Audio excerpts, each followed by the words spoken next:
What made you take 20 pregnancy tests? At 22 years old, I was a proud college virgin. So when fatigue and nausea hit during finals week, I thought it was just too much coffee and Panda Express.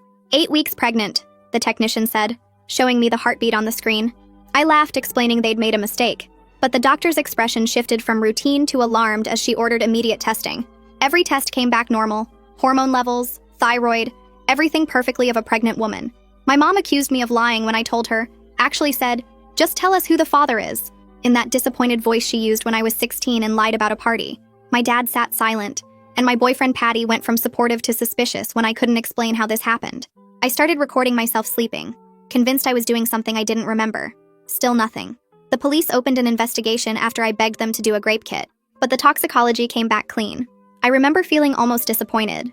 They ran DNA on the fetus, but the lab called it corrupted, then inconclusive, then finally admitted they'd never seen results like this. Couldn't even confirm it was fully human DNA.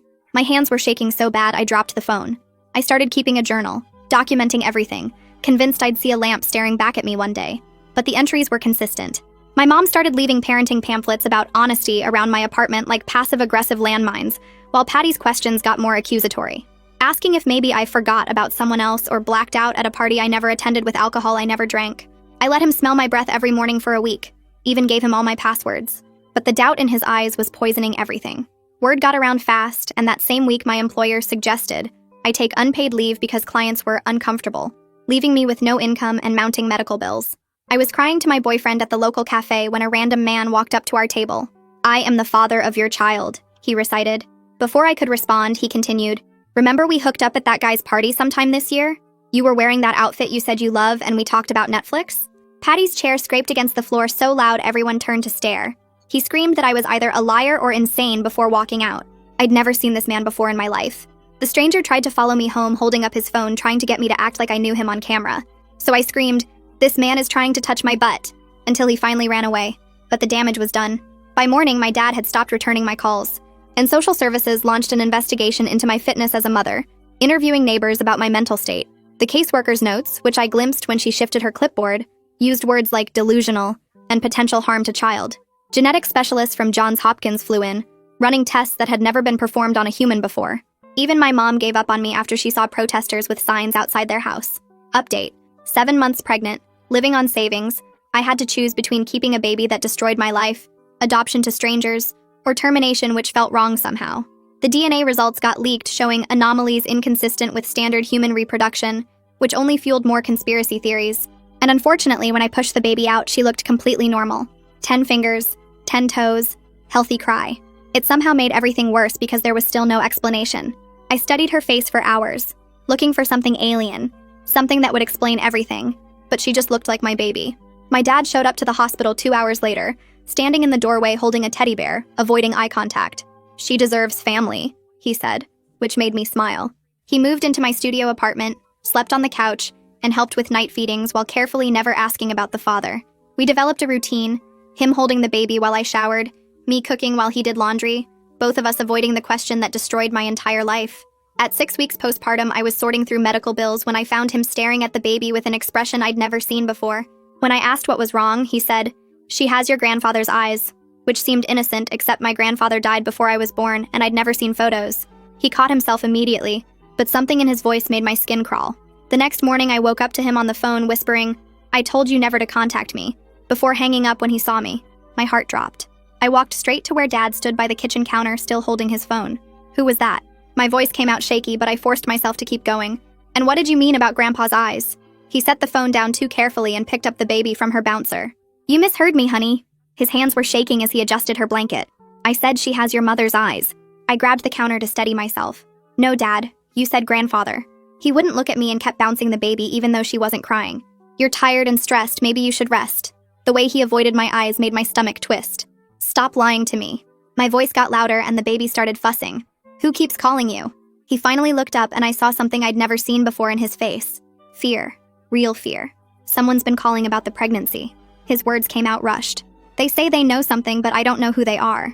The baby started crying harder and he shifted her to his other arm. "I didn't want to worry you with crazy people."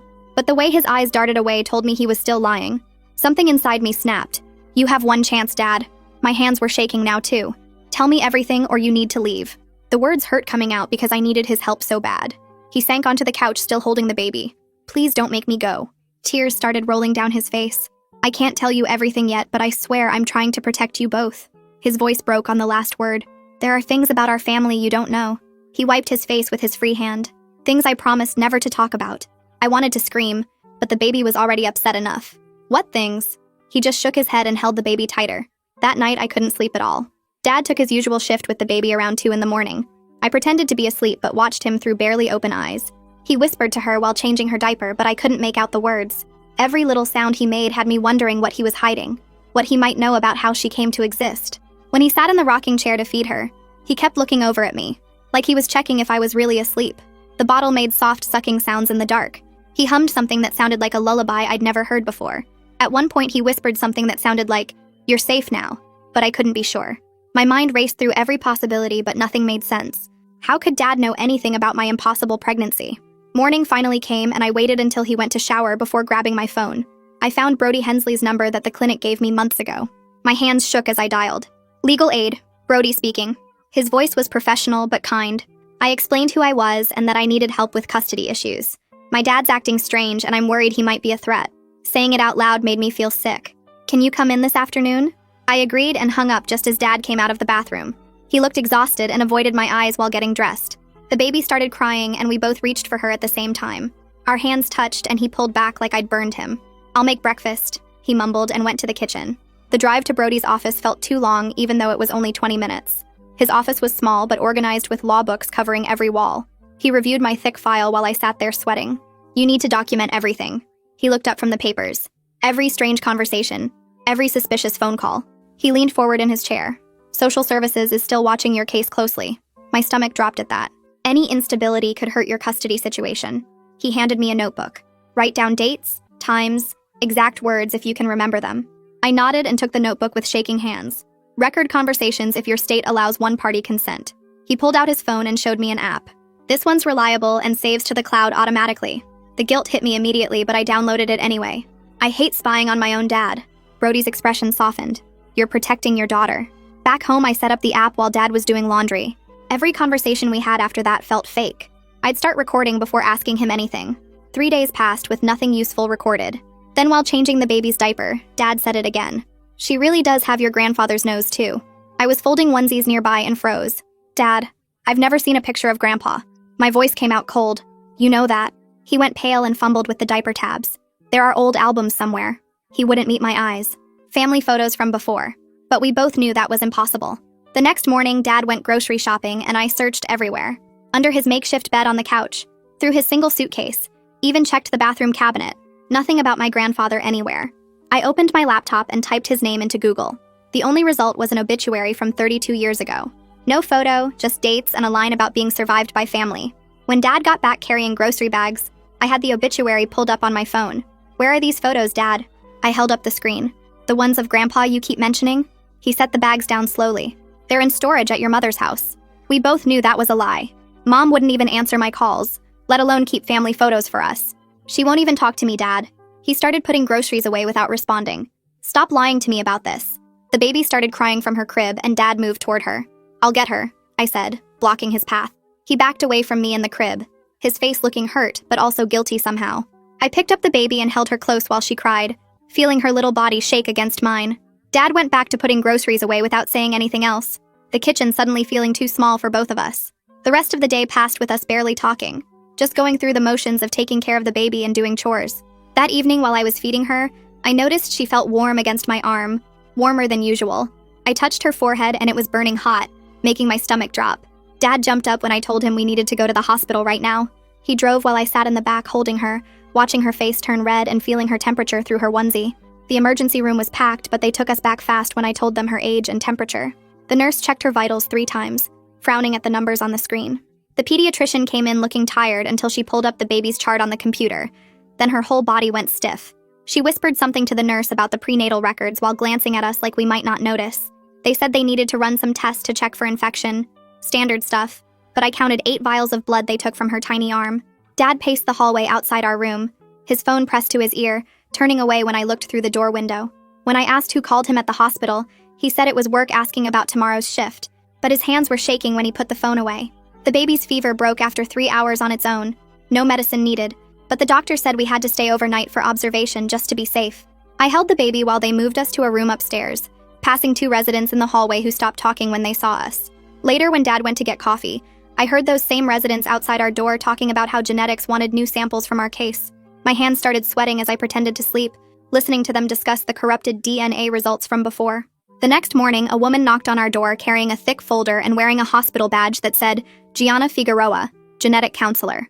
She pulled a chair close to my bed and spread out consent forms across the rolling table, explaining they wanted to run more advanced testing on both me and the baby. Her voice was calm and professional as she went through each form, pointing out what tests they'd run and why they thought it might help understand the DNA anomalies. She mentioned something called chimerism, where a person can have 2 sets of DNA in their body, which might explain why the original tests came back corrupted.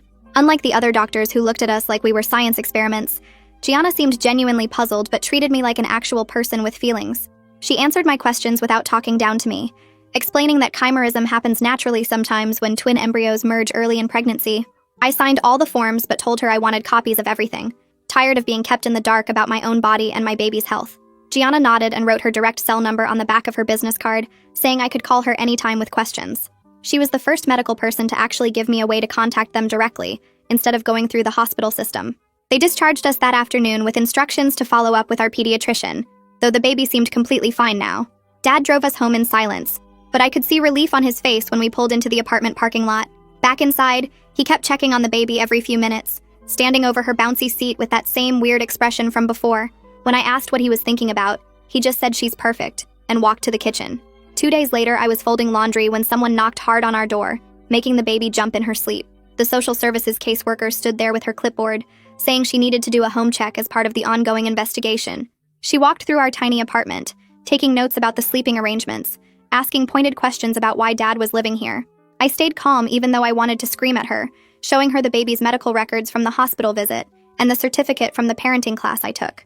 She wrote down everything, checking the fridge for food, looking in the bathroom cabinet, even asking to see where we kept the baby's clothes. Dad sat on the couch the whole time, not saying anything but watching her every move with his jaw tight. After 40 minutes of questions and inspection, she finally left, saying she'd file her report within the week.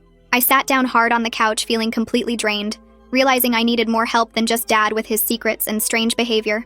That night after Dad fell asleep, I found Jessie Norton's number from the parenting class and sent her a text asking if her support group was still meeting.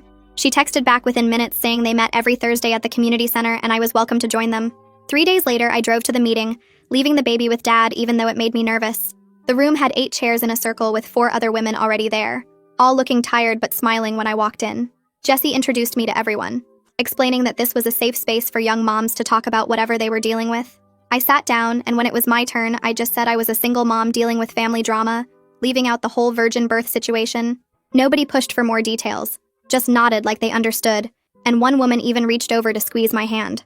Another woman across the circle started talking about her custody battle, and pulled out this huge binder with color-coded tabs for every single thing about her kid. She flipped through pages showing receipts for diapers, printed text messages from her ex, photos of every meal she cooked, even notes about what time the baby woke up each night. The other women nodded like this was totally normal, while I sat there realizing I hadn't been keeping track of anything, except trying to survive each day. She pushed the binder toward me and pointed at sections for medical records, witness statements, and something called a parenting journal that documented every milestone. My hands felt sweaty looking at all that organization, but something in my gut told me I needed to start doing the same thing, especially with Dad acting so weird lately. After the meeting, I drove straight to the office supply store and bought folders, a label maker, and one of those accordion files that looked serious enough for court. Back at the apartment while Dad was giving the baby a bottle, I started taking pictures of everything with my phone, every receipt from the pharmacy, every formula can, even the laundry I folded. I wrote down what time she ate, how many ounces, when she needed diaper changes, and started a section just for Dad's strange behavior like the phone calls and comments about my grandfather. The next morning, while I was organizing medical bills into date order, my phone rang and Brody's name popped up on the screen. He told me Patty had finally been served with the court papers for the paternity test, but had refused to sign for them at first, until the process server explained he'd face contempt charges if he didn't comply within 30 days. I was standing in the kitchen when Dad walked in from the living room, and must have heard Patty's name because his whole face changed, and he started asking why I was wasting time on someone who obviously wasn't involved. His voice got louder than I'd heard it since moving in, saying I was just making things worse for everyone by dragging Patty through this when we both knew he couldn't be the father. The baby started crying at the noise, and Dad picked her up but kept staring at me with this look I'd never seen before, like he was angry but also scared about something. That night, I put the baby down early and pretended to fall asleep on the couch while Dad watched TV, but really I was listening and waiting. Around 11, he got up and went to the bathroom, closing the door quietly, and then I heard his voice through the thin walls, low and urgent like he was begging someone for something. I couldn't make out the actual words, but the tone made my stomach tight, especially when I heard him say something that sounded like, "Not yet," before the toilet flushed, and he came back out. The next morning, I told Dad I was taking the baby to her 2-month checkup, and he offered to come, but I said I needed to do some errands alone afterward. At the doctor's office, the nurse weighed her and measured her head, and the pediatrician listened to her heart and checked her reflexes, saying everything looked perfect for her age. She showed me the growth chart where the baby was right in the middle of normal for weight and length, which somehow made everything feel more crazy, because how could something so impossible produce such a normal baby? I was sitting in the waiting room afterward filling out insurance forms when I looked up and saw him, the same random guy from the cafe who had claimed to be the father. He was sitting across from me with an older woman who might have been his mom, and when our eyes met, his face went white, and he grabbed the woman's arm and pulled her toward the exit. My hands started shaking as I called Brody right there in the waiting room, telling him what just happened while other parents stared at me, probably thinking I was having some kind of breakdown. Brody said he'd add it to the restraining order file and mentioned this guy had done this before with other women who'd been in the news, showing up at their jobs or homes claiming to be involved in their situations. It didn't make me feel better knowing he was just some creep who liked attention, because it meant the real answer was still out there somewhere making my skin crawl. 2 days later, Gianna called while Dad was at the grocery store. Her voice excited as she explained my DNA results came back completely normal with no signs of chimerism or any other genetic abnormality that could explain the pregnancy. She said the baby's results were still being processed because they'd had to send them to a special lab with better equipment, but she expected those within the week and would call as soon as they arrived. Then she mentioned something that made me sit down hard on the couch, saying the original lab that had done the prenatal testing had been cited for contamination problems before, and there was actually a class action lawsuit forming against them. She gave me the lawyer's number in case I wanted to join, but said it probably wouldn't help fix my reputation since everyone already thought I was either lying or crazy, though at least maybe I'd get some money back for all the testing they'd screwed up. I grabbed my laptop that night and started digging into the lab that screwed up my prenatal testing. Their website looked professional, but the reviews told a different story. 3 other women posted about getting corrupted results in the past year, all during prenatal testing, and each case got written off as equipment failure. I screenshotted everything and made a folder on my desktop labeled Evidence before searching for lawyers who handled workplace discrimination. The first 2 wanted money up front, but the third one, a woman named Sandra, who worked out of a strip mall office, agreed to meet me for free. She looked over my termination paperwork and the emails from my boss about clients being uncomfortable. "We have a case," she said, tapping her pen on the desk. "But these things take years and the payout might not be huge." I signed the papers anyway because it was something, at least some way to fight back. The bills kept piling up on my kitchen counter, formula and diapers eating through my savings faster than I expected. I sat at the computer again filling out the government assistance forms, each question making me feel smaller. They wanted to know about the father, about child support, about why I couldn't work, and I had to write pending paternity test over and over. Dad found me crying over the paperwork and offered to get a second job delivering pizzas at night. I told him to focus on his therapy appointments instead, the ones he'd been skipping according to the appointment cards I found in the trash. He looked away and mumbled something about rescheduling. The next week at the support group in the church basement, I was bouncing the baby on my knee when Jessie leaned over. "My sister works at the genetics lab," she whispered. "She heard about your case." My stomach dropped because of course everyone knew about the virgin birth girl. Jessie passed me a napkin with her sister's number written on it. "She wants to help," she said. I called the sister that night after putting the baby down, and she spoke in hushed tones like she was scared of being overheard. "The lab director is personally handling your file now," she said.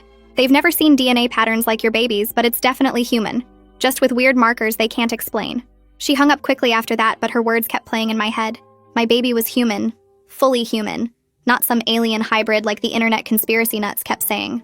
I held her extra tight that night, whispering apologies into her tiny ear for ever doubting she was normal. The court date for Patty's DNA test came 2 weeks later on a rainy Tuesday morning. He showed up with both his parents and a lawyer in a suit that probably cost more than my rent. He wouldn't look at me or the baby, keeping his eyes on his phone like we were contagious or something. His mom kept shooting me dirty looks while his dad talked quietly with the lawyer.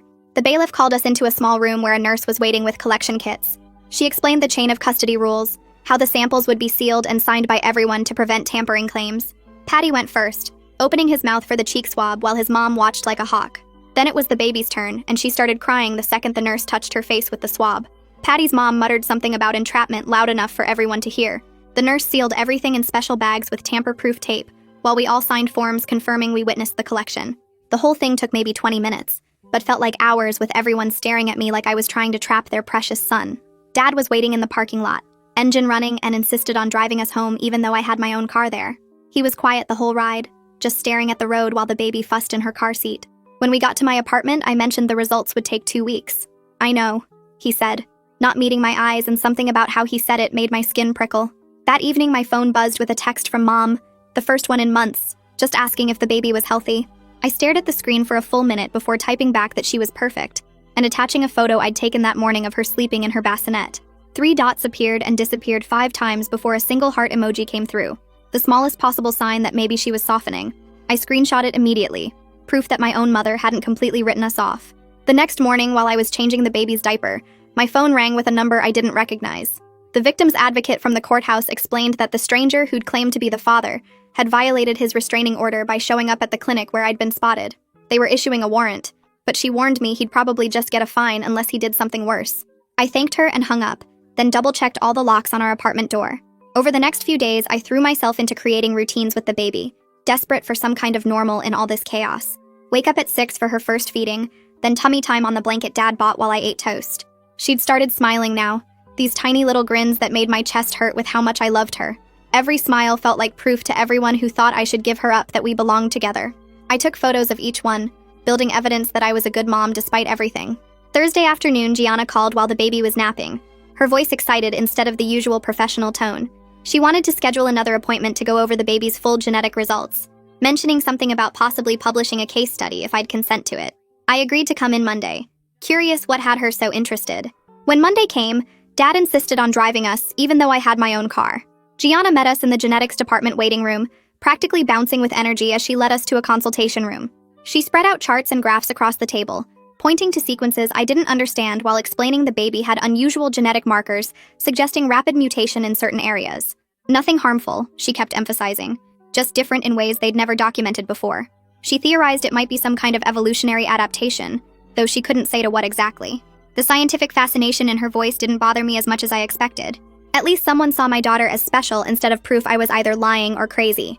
She asked again about publishing, promising to keep all identifying information private, and I signed the consent forms. 2 weeks later, Dad came with me to the next custody hearing, both of us in our nicest clothes while the baby wore the little dress Mom had sent. Social Services presented their monthly report to the judge, noting improvement in stability, but expressing ongoing concern about the unusual circumstances and various investigations. The caseworker kept glancing at me while she read, like she was waiting for me to snap or something. The judge, an older woman with kind eyes, seemed sympathetic as she reviewed the paperwork. She complimented me on completing the parenting classes and maintaining stable housing, but then her expression got serious. Any criminal charges related to false reporting or fraud could affect custody, she warned, looking directly at me.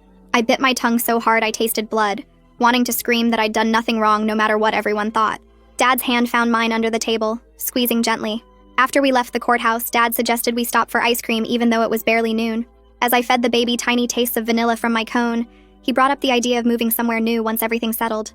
Start fresh where nobody knew our story, he said, watching me carefully. The idea was tempting, a chance to raise my daughter without whispers and stares, but it also felt like running away from answers I still needed. I told him I'd think about it. That afternoon, while the baby was down for her second nap, my phone rang with Brody's number. His voice was urgent as he told me shocking news about the stranger who'd claimed paternity at the cafe. Police had arrested him for harassment in another case, and when they searched his apartment, they found evidence he'd been stalking multiple women involved in publicized pregnancies. He had notebooks full of details about cases that made the news, practicing stories about being the father. My case was in there, with notes about my schedule and printed articles about the virgin birth claims. Brody said this would help my credibility significantly, especially with the custody case. Even the social services caseworker would have to admit the harassment wasn't my fault, or some delusion I'd created. It was a small win, but I'd take anything positive at this point. I hung up and immediately called Dad at work to tell him, and his relief was obvious even over the phone. Maybe things were finally starting to turn around, just a little bit. The caseworker called 2 days later and actually sounded different on the phone, less cold and more like a normal person. She said the police report about the stalker helped my case, and she was updating her notes to reflect that the harassment wasn't something I'd made up or caused. 3 more days passed with Dad and me falling into our weird routine of taking care of the baby while avoiding talking about anything real. Thursday morning, I was feeding the baby when I heard the mail truck outside and something made me check right away. There it was, a certified mail envelope that needed my signature, and I knew before opening it what it had to be. My hands shook as I signed for it and brought it inside where Dad was pretending to wash the same dish for the third time. The return address was the lab, and the envelope felt heavier than it should, like it was carrying the weight of everything that had happened. I sat at the kitchen table and tore it open while Dad kept his back to me, but I could see his shoulders tense up. The cover letter had a bunch of legal language, but I skipped to the results page and there it was in black and white. Paternity probability 99.9% match to Patrick James Sullivan, which was Patty's full name that I'd almost forgotten. My brain couldn't process what I was reading because we'd never had sex. Not once. Not even close to it. I read it 3 more times and the numbers didn't change. Just sat there being impossible on the official letterhead. Dad turned around and saw my face and came over to read over my shoulder. His eyebrows went up, but he didn't say anything. Just put his hand on my shoulder while I stared at the paper. I grabbed my phone and called Gianna's direct number that she'd given me at the hospital. She answered on the second ring, and I just blurted out that the results showed Patty was the father, but that was impossible. She was quiet for a moment, then asked if we'd ever been intimate in other ways, even without actual intercourse. I felt my face get hot talking about this stuff, but told her yes. We'd done other things, but always been careful about not going all the way. She explained that pre-ejaculate during intimate contact could rarely cause pregnancy, like 1 in a million rare, but it did happen. The medical term was splash conception or something like that, and suddenly everything clicked into place. All those times we'd fooled around but stopped before actual sex, being so careful, but apparently not careful enough. The relief hit me so hard I started crying while still holding the phone. Gianna kept talking about how unusual but not impossible it was, citing some study from Europe where they'd documented similar cases. I thanked her and hung up and just sat there holding the baby while tears ran down my face. Dad came over and wrapped his arms around both of us, and I heard him whisper that he knew she was meant to be here. We stayed like that for a few minutes until the baby started fussing and needed a diaper change. I took a photo of the results with my phone and forwarded them to Patty's lawyer with a formal request for child support. The lawyer had given me his email at the DNA collection and said to contact him when results came in. I didn't write much, just that the results were attached, and I was requesting financial support as established by state guidelines. The amount wouldn't be much since Patty was still in the school, but it was about him acknowledging his daughter now, not the money. Within an hour, Patty's lawyer emailed back confirming receipt and saying his client would need time to review the results. 2 days later, Brody called saying Patty wanted to meet to discuss co-parenting arrangements now that paternity was established. I agreed, but told Brody I wanted it at his office with both lawyers there, not some coffee shop where things could go bad. We scheduled it for the following Tuesday at 2 o'clock when Dad could watch the baby. The meeting day came and I wore my nicest outfit that still fit and tried to look put together even though I'd been up all night with the baby. Patty was already there when I arrived, sitting next to his lawyer and looking at his phone. He looked up when I walked in and his face was hard to read. Not angry anymore, but not happy either. His lawyer started talking about how this was an unusual situation and everyone needed to be reasonable. Patty finally spoke up and said he was sorry for not believing me and for how he'd acted.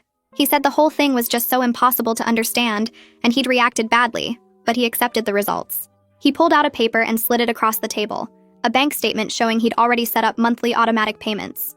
The amount was small, just $200, but he said it would increase when he graduated and got a real job. He also said he wasn't ready to be an actual dad yet, needed time to process everything, but he'd meet his financial obligations. I looked at the paper and then at him, and realized how tired I was of fighting about everything. I told him I accepted his terms and we could revisit actual parenting later if he wanted. The lawyers drew up a basic agreement that we both signed and Patty left without saying anything else. Brody said I'd done the right thing and that Patty might come around eventually once the shock wore off. The next week I had another meeting with social services for their final review of my case. The caseworker had all my documents spread out on her desk, including the paternity results and the custody agreement. She looked through everything carefully, then looked up at me with an actual smile on her face. She said she'd never seen anything like this case in 20 years, but all the documentation checked out. The investigation was officially closed and she was recommending no further action needed. She even said good luck with the baby as I left, which felt like a small miracle after everything. The employment lawyer called 2 days later saying my old boss wanted to settle out of court rather than face discrimination charges. The offer wasn't huge, just $15,000 plus a neutral reference letter, but it covered 3 months of medical bills and bought me breathing room. I signed the papers at her office while the baby slept in her carrier, watching my signature shake a little from exhaustion. Dad picked us up afterward, and on the drive home he kept clearing his throat like he wanted to say something important. Finally, at a red light, he turned to me and said the calls were from his brother Frank, who I'd never even heard of before. Frank had been calling about some genetic thing that ran in our family, something about women having weird pregnancies, but Dad cut him off years ago over money stuff. He started crying right there in traffic, saying he should have told me sooner, but was scared I'd think our family was cursed or something. I reached over and squeezed his hand, Because honestly, after everything that happened, finding out about some uncle with a grudge seemed pretty minor. We got home and I told him he could stay as long as we were honest with each other from now on. No more secrets about anything. He nodded and promised to call Frank back. Maybe get some actual answers about this genetic thing he mentioned. The next week, Jessie from the support group organized a little party at her apartment to celebrate me keeping custody. 5 women showed up with cake and baby clothes, all of them single moms who understood what fighting the system felt like. Jessie pulled me aside and offered to babysit whenever I started job hunting. Said her daughter was old enough to help and loved babies. These women had become more like family than my actual family, showing up when everyone else disappeared. Gianna sent an email with a PDF attachment of her published case study about my pregnancy. All names changed to protect privacy, obviously.